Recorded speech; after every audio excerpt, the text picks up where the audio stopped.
తర్వాత అసలు ఈఎస్ఐ ఊసేలే. కానీ ఈఎస్ఐ చట్టం మార్చాలి కదా.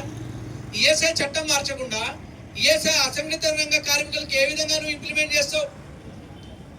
ఇదైతే మరి ఈరోజు చాలా మంది అవుట్ సోర్సింగ్ లో కాంట్రాక్ట్ లేబర్ గా పనిచేస్తున్నారు. ప్రైవేట్ ఇండస్ట్రీలో కానీ ప్రైవేట్ ట్రావెల్స్ ట్రాన్స్పోర్ట్ కంపెనీలలో పనిచేస్తున్నటువంటి వాళ్ళకి ఈఎస్ఐ వర్తిస్తుందా? కాబట్టి ఇది అనేక రకాలైన సమస్యల్లో ఈ యొక్క రాష్ట్రంలో ఉన్నటువంటి కార్మికులు చాలా ఇబ్బందులు పడుతూ ఉన్నారు.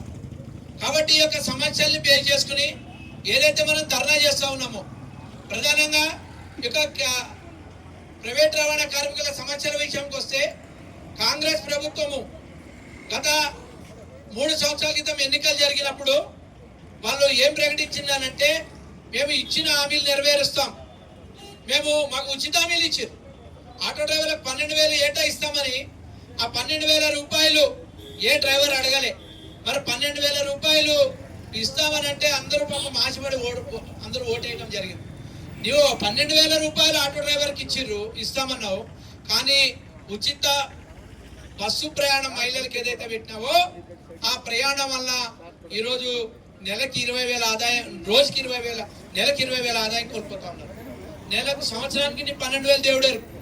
కానీ ఈరోజు చాలా బాధాకరమైన విషయం, ఈ యొక్క తెలంగాణ రాష్ట్రంలో దేశంలో ఎక్కడా లేనటువంటి విధంగా గతంలో రైతుల ఆత్మహత్యలు చూసినాం. ఇది ఇందిరా పార్క్ సాక్షి. ఇందిరా పార్క్ దగ్గర కూడా ఉదయం 7 గంటలకు 6:45 గత 4 నెలల క్రితం ఒక డ్రైవరు చెట్టు గురేసుకోవడం జరిగింది.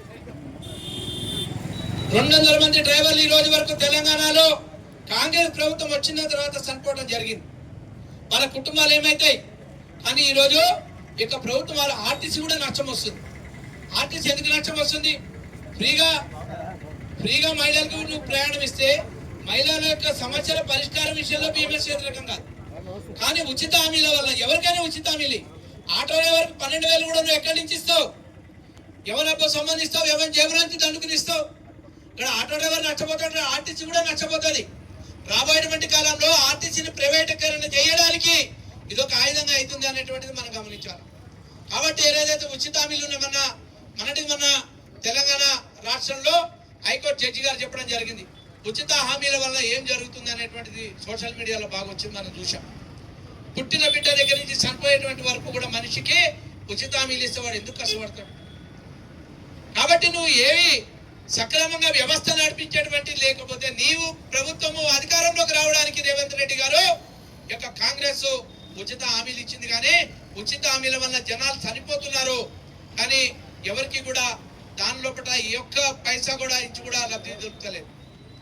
కాబట్టి ఈ యొక్క ఆటో డ్రైవర్లు ఏదైతే ఏటా 12,000 రూపాయలు ఇస్తున్నావో, అదేవిధంగా ఏదైతే ప్రైవేటు రవాణా కార్మికులకు సంక్షేమ బోర్డు బిఎంఎస్ ఆటో యూనియన్ తరఫున హైదరాబాద్ నగరంలో జిల్లాల్లో ఆటో డ్రైవర్లు పిచ్చమెత్తుకున్నారు. మీరు చూసుంటారు, మన వాళ్ళు పిచ్చమెత్తుకున్నటువంటి పరిస్థితి ఉన్నది. ప్రతి చోట కూడా మా జీవితాలు గడుస్తలేవు, మా కుటుంబాలు గడుస్తలేవు అని పిచ్చమెట్టుకుంటే అప్పుడు ఈ యొక్క రాష్ట్ర ప్రభుత్వము ఇజ్జత్ పోతుందని పొన్నం ప్రభాకర్ గారు 2024 సంవత్సరము సుమారు నాకు తెలియదు జూలై నెలలోనే వారు పిలిచి ఒక మీటింగ్ పెట్టారు సెక్రటేరియట్లో. మన యూనియన్ నుంచి కూడా వెళ్ళినప్పుడు అదిగో ఏమున్నది రేవంత్ రెడ్డి గారు చెప్తే ఇచ్చేస్తాడు, అన్న చెప్తే అయిపోయా అన్నాడు. అన్న లేడు, సున్నా లేడు, ఈయన వాయి ఆయన వాయి, ఎవరికేమి ఇయ్యలే. కానీ ఈరోజు 3 సంవత్సరాలు అయితే